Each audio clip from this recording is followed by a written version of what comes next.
What do you do if you find yourself dating or married to a narcissist? Let's talk about it. I have a very short letter today. This is from a man writing about his wife, but we're going to talk about how it applies to a multitude of situations. Can you help me, please? I'm dealing with a narcissistic wife. I don't know what to do. I'm losing myself and I'm broken. Please help. Very simple letter, very straightforward. A lot of times the issues that we have in our relationships stem from control and self-respect. One, we don't have enough self-respect and value for ourselves, and as a result of that, we land ourselves in situations and relationships that we should not be in. And then because we should not be in them and we're with these people who are not treating us well, we have to cling on to control. The only reason we need the control is because there was no self-respect to begin with. So when there's no self-respect and you land yourself in this position, you have to try to control this other person to get them to treat you the way that you feel you deserve to be treated. But you're only going to be met with the type of respect, love, and appreciation that you demanded or required in the beginning. And so if you did not demand or require these things in the beginning, chances are you're suffering and spiraling in this current situation. Now, you being a husband in this situation, or if you're listening and you're a wife and your husband is a narcissist, and I'm using this term because it's the term in the letter, I will admit things like toxic, narcissistic, those phrases are thrown around so much that they don't really have much value in our society. But for the sake of this conversation, whatever that means, whatever it is that they're doing, as long as they're not physically harming you, stay in that relationship, you intercede for them through prayer. That's as simple as it gets. If you are dating, if you are in a relationship where you are not in covenant with this person and they are a narcissist, they are toxic, they are disrespecting you, do not ask anybody what to do, leave. It's very simple. Now, when you leave that relationship, don't go jump into another one, because you're obviously still self-sabotaging yourself in a number of ways, right? You're still self-sabotaging because you landed yourself in a relationship where you were dealing with someone who wasn't respecting you, yet you continued to be with them, maybe even considered marriage. Why would you consider marrying somebody who doesn't respect you? Why would you consider marrying somebody who does not value you? A lot of times we gaslight ourselves. We make ourselves feel like, well, maybe if I just do this, or maybe it's something that I'm doing. It's something that you're not doing, and it's not respecting yourself. So if you're in a relationship where you're not married to that person, leave the situation, and you need to do some self-reflection. Put God first in your life, seek after his will, and really start honing in on your value. If you're struggling with the 5 ways that women self-sabotage, there is a link for that in the description. That's going to walk you through the ways that you are self-sabotaging, but it's also going to give you some perspective, some points, and action steps to pull yourself out of that. Now, back to the married couples who are going through this. You are obviously going to have to also do some soul searching and figure out how to value yourself, how to respect yourself. But you're going to have to be a lot more patient in this process because you're not going anywhere. So first, you need to ask yourself, what have I been doing to devalue myself that this person thinks that it's okay? In what ways am I not putting my foot down? In what ways am I not taking care of myself so that they think that they can be disrespectful and not take care of me as well?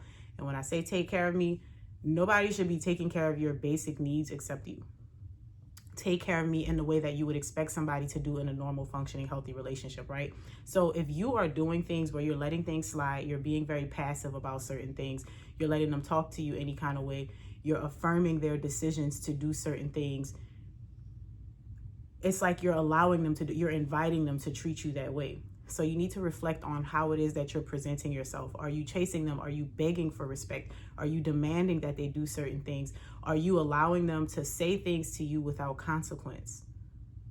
Because if the answer to any of those questions is yes, the reason that you're in that situation is because you have allowed it. I know we don't like to hear this. I know people will say, well, you're just blaming the victim. I'm not blaming the victim. I'm taking the person who is victimizing themselves and I'm giving them the tools to do something different. Because if you constantly say, my wife is doing this, my husband is doing this, he's such a narcissist, she's so toxic, what is that doing for you except saying what this other person is doing? Can you change the other person? You can't. And so because you can't change the other person, you need to let go of your desire to control that person and start controlling yourself, because you're also not controlling yourself. And I know you're not controlling yourself, because if you were, you would be respecting and valuing yourself. If you had self-control, you would be taking care of yourself so that you do feel valued, you do feel respected. And then you would know how to deal with that situation. We talk a lot more about this in the Womanhood series, which I would invite all women to be a part of. I know this is a man that wrote the letter. He obviously cannot join the Womanhood series. But in the Womanhood series, we talk about these struggles in relationships. We talk about these deficits that people experience. Women will not respect themselves, not value themselves, be overly accommodating, pull their standards all the way down to the bar that's in the lowest pits of hell just to accommodate a man that's not worth anything, just to be a part of a friendship group that is toxic and full of gossipers that's never going to help you to grow. And when we do these things, we want to look at it like, oh, why are these people always doing something to me? Not realizing you're perpetuating the cycle by not taking action. And so we come to a point of recognizing and having the awareness that I am confused, I am spiraling, I am self-sabotaging. How do I get to the point where I'm more confident, I'm walking right with God, and I'm walking in my purpose, and I understand my identity so that I can value myself, I can respect myself, and I can quietly demand better without ever having to open my mouth. Because it's not enough to just say, this is what I desire, this is what I want, you're not going to treat me that way, nobody cares. That's all talk if your actions don't actually meet that. So that's exactly what we talk about in the Womanhood series, and that's exactly what we do. It's a 5-day series. I do ask that if you're going to participate, that you actually can commit to the times. This session is in the evening. The previous morning session did sell out.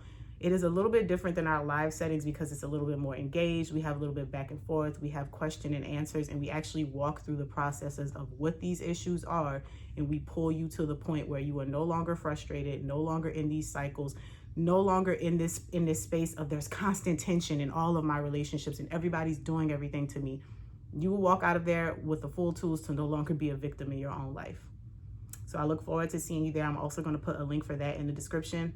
And as a closing point, I just want you to know, whether you're dating somebody, whether you're married to somebody, if people are mistreating you, you have to respect yourself.